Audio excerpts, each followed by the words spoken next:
एक बादशाह और गूंगे फकीर में गहरी मित्रता थी। बादशाह फकीर से अपने दिल की हर बात कहता और फकीर मुस्कुराते हुए सुनता। बादशाह को उसका साथ इतना भाने लगा कि उसने उसके रहने की व्यवस्था अपने महल में ही करवा दी। फकीर राजा के साथ महल में रहने लगा। समय गुजरता रहा और राजा का उसके प्रति प्रेम बढ़ता गया। एक दिन बादशाह अपने काफिले के साथ राज भ्रमण पर निकला। फकीर भी उसके साथ था। शाम को वे राज्य के अंतिम छोर तक के गांव की स्थिति जानकर वापस लौट रहे थे। रास्ते में एक घना जंगल पड़ा। बादशाह का काफिला रास्ता भटक गया।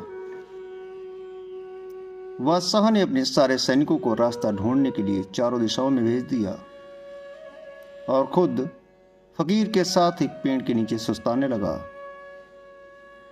उसी पेड़ पर एक फल लगा हुआ था। बादशाह और फकीर दोनों भूखे थे। बादशाह ने पेड़ पर चढ़कर फल तोड़ लिया और उसके 6 टुकड़े कर दिए,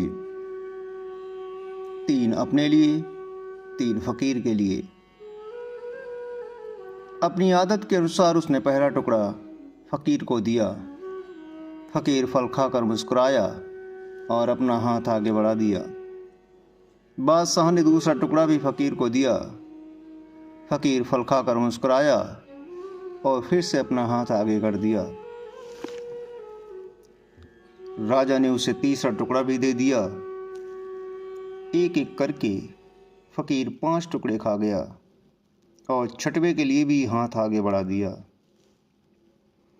ये देख बादशाह को बड़ा क्रोध आया। वह बोला, ये मेरा तुम्हारे प्रति प्रेम है कि मैं तुम्हें अपने महल में अपने साथ रखता हूँ, हर सुख सुविधा तुम्हें मुहैया करवाता हूँ, पर आज मुझे पता चल गया कि तुम्हारे दिल में मेरे लिए जरा भी प्रेम नहीं है। भूखा मैं भी हूँ, किंतु तुम इतने स्वार्थी हो कि सारा फल खुद खा जाना चाहते हो। तुम्हारी असलियत मैं जान गया। आज से हमारी दोस्ती खत्म। अभी इसी वक्त मेरी नज़रों से दूर चले जाओ। फकीर चला गया।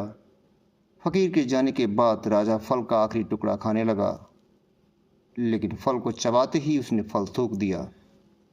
फल इतना कड़वा था कि उसे खाया ही नहीं जा सकता था।